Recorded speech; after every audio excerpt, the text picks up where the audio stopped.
कांग्रेस के नेता पवन खेरा को सुप्रीम कोर्ट से जमानत मिलने के बाद असम सरकार के मंत्री और सीएम हेमंत बिस्वा शर्मा एक्शन में नजर आ रहे हैं।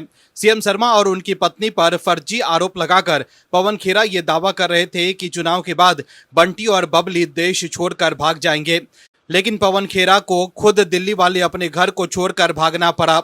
दूसरी तरफ सीएम शर्मा कहीं भी नहीं भाग रहे हैं और एग्जिट पोल के मुताबिक असम में एक बार फिर लगातार तीसरी बार बीजेपी की सरकार बनने जा रही है। वहीं पवन खेरा के समर्थन में कांग्रेस आईटी सेल की प्रमुख सुप्रिया सुनेत ने एक्स पर पोस्ट किया है, लेकिन असम सरकार ने तगड़ा पलटवार किया। वहीं अभिषेक मनु सिंघवी भी अब सीएम शर्मा से कह रहे हैं कि मैं हाथ जोड़कर असम के मुख्यमंत्री से निवेदन करता हूं कि क्या वो वास्तव में कोर्ट के फैसले के बाद अपने रुख पर पुनर्विचार नहीं करना चाहते हैं। दर्शकों, सिंघवी भी जानते हैं कि पवन खेरा को पूरी तरह से राहत नहीं मिली है, क्योंकि सुप्रीम कोर्ट ने साफ कहा है कि असम पुलिस के बुलावे पर खेरा को पुलिस के सामने हाजिर होना होगा और पुलिस पूछताछ का सामना करना पड़ेगा। ऐसे में पूछताछ के बाद पुलिस पवन खेरा से कई राज उगलवा सकती है। यही वजह है कि अभिषेक मनु सिंघवी सीएम शर्मा से ये निवेदन कर रहे हैं कि उन्हें पवन खेरा के खिलाफ सख्त कार्रवाई करने वाले अपने फैसले पर फिर से विचार करना चाहिए। लेकिन असम सरकार ने साफ कर दिया है कि वो पीछे हटने के मूड में नहीं है। क्या है खबर, बताते हैं आपको इस रिपोर्ट में। दर्शकों, पवन खेरा को जमानत मिलने के बाद असम के सीएम हेमंत बिस्वा शर्मा ने अभिषेक मनु सिंघवी पर निशाना साधा है। सीएम शर्मा का कहना है कि फर्जी दस्तावेज से उनकी पत्नी का चरित्र हनन किया गया। सीएम शर्मा ने इसे कानूनी लड़ाई की महज एक शुरुआत बताया है। दूसरी ओर सिंघवी ने इसे सत्ता का दुरुपयोग करार दिया। वहीं सीएम शर्मा ने सिंघवी को आड़े हाथों लेते हुए एक्स पर लिखा है कि मुझे किसी से भी लोकतंत्र, सार्वजनिक संवाद या शीतलता पर सबक सीखने की आवश्यकता नहीं है, विशेष रूप से अभिषेक मनु सिंघवी से। वहीं सीएम शर्मा ने इस विवाद के केंद्र में एक महिला के सम्मान का मुद्दा उठाया है। उन्होंने आरोप लगाया कि राजनीतिक लाभ के लिए उनकी पत्नी रिंकी भुइयां शर्मा को निशाना बनाया जा रहा है, जिसका राजनीति से कोई लेना देना नहीं है।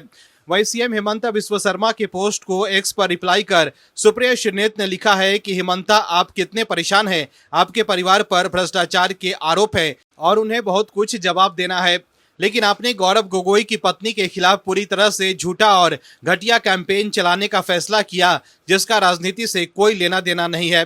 आपको तब कोई परवाह नहीं थी, रोना बंद करो। वहीं सुप्रिया सुनेत के इस पोस्ट पर जवाब देते हुए असम सरकार में मंत्री कौशिक राय ने एक्स पर लिखा है कि सुप्रिया, झूठ बोलने की कोशिश मत करना।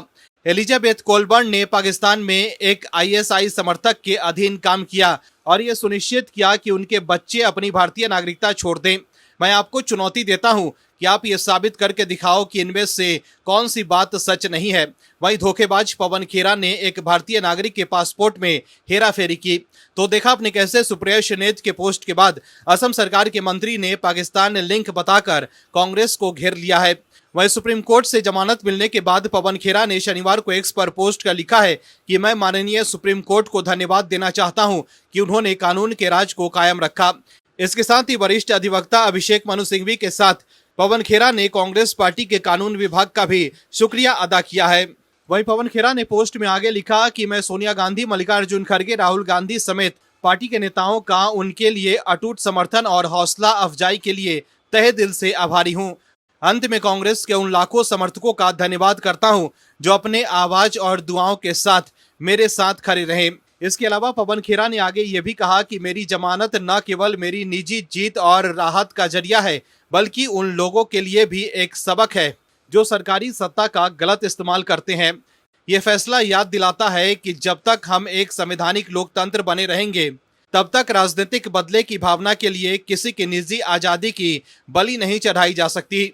झूठ चाहे कितने भी ताकतवर क्यों न लगे, जीत हमेशा सच की ही होती है। सत्यमेव जयते। वहीं पवन खेरा को एक्स पर जवाब देते हुए असम सरकार में मंत्री पीयूष हजारिका ने एक्स पर लिखा है कि आप मक्कार धोखेबाज हो। ये तो बस एक अग्रिम जमानत है। ये तो बस समय की बात है जब कानून आपके दस्तावेजों में हेराफेरी करने और दूसरे अपराधों के लिए दबोच लेगा। वैसे क्या राहुल गांधी को आपकी उन संदिग्ध चोर दरवाजों वाली डील्स और उन दिलचस्प बिचौलियों के बारे में पता है जिनका इस्तेमाल आप सौदे पक्के करने के लिए कर रहे हो? तो देखा आपने कैसे असम सरकार के मंत्रियों ने पवन खेरा और सुप्रिया सुनेत को करारा जवाब दिया है। Bureau report, OMH news. आप दर्शकों से विनम्र निवेदन है कि चैनल को सब्सक्राइब जरूर करें।